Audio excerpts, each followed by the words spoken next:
അപകടാവസ്ഥയിലായ കോയിക്കപ്പടി പാലം പുനർനിർമ്മാണത്തിനുള്ള തടസ്സങ്ങളൊക്കെ മാറുകയാണ്. സാമൂഹിക ആഘാത പഠനത്തിന് അംഗീകാരം ലഭിച്ചു. കഴിഞ്ഞ ദിവസം തന്നെ ഉൾനാടൻ ജലഗതാഗത വകുപ്പിന്റെ അംഗീകാരവും ഈ പദ്ധതിയുടെ നിർമ്മാണത്തിന് കിട്ടിയിരുന്നു.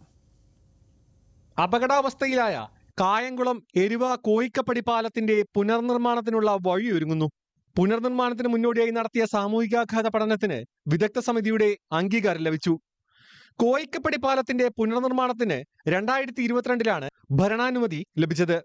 കരിപ്പുഴ തോടിന് കുറുകെയാണ് പാലം നിർമ്മിക്കുന്നത്. പാലം നിർമ്മാണത്തിനായി 4,60,00,000 രൂപയാണ് അനുവദിച്ചിട്ടുള്ളത്. പാലത്തിന് അപ്രോച്ച് റോഡ് ഉൾപ്പെടെ 26 മീറ്റർ നീളമാണുള്ളത്. നടപ്പാത ഉൾപ്പെടെ 10.5 മീറ്ററാണ് വീതി. പാലത്തിനായി ഏറ്റെടുക്കേണ്ട സ്ഥലത്തിന്റെ സർവേ നടപടികൾ പൂർത്തിയായിട്ടുണ്ട്. ഏറ്റെടുക്കുന്ന സ്ഥലത്തെ കെട്ടിടങ്ങൾ, മരങ്ങൾ, സ്ഥാപനങ്ങൾ എന്നിവ തിട്ടപ്പെടുത്തി മൂല്യനിർണ്ണയം നടത്താനുള്ള ജോലികളാണ് ആരംഭിക്കാനുള്ളത്. നമ്മുടെ കായംകുളത്തെ കോയിക്കപ്പടി പാലത്തിന് 4.59 കോടി രൂപയാണ്, ഏകദേശം 5 കോടി രൂപയുടെ അടുത്താണ് അനുവദിച്ചിരിക്കുന്നത്.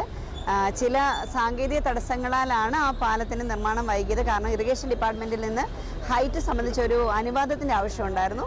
എന്നാൽ ഇപ്പോൾ അത് ക്ലിയർ ചെയ്തിരിക്കുകയാണ്. അപ്പോൾ തീർച്ചയായിട്ടും വളരെ വേഗത്തിൽ തന്നെ ആ സ്ഥലമെടുപ്പിന്റെ കാര്യങ്ങളൊക്കെ നടന്നുകൊണ്ടിരിക്കുകയാണ്. വളരെ വേഗത്തിൽ തന്നെ കോയിക്കപ്പടി പാലത്തിന്റെ നിർമ്മാണ പ്രവർത്തനങ്ങളുടെ ഉദ്ഘാടനം നടത്താൻ കഴിയുമെന്നാണ് വിശ്വസിക്കുന്നത്. വളരെ വേഗത്തിലാക്കാൻ പരിശ്രമിക്കുകയാണ്.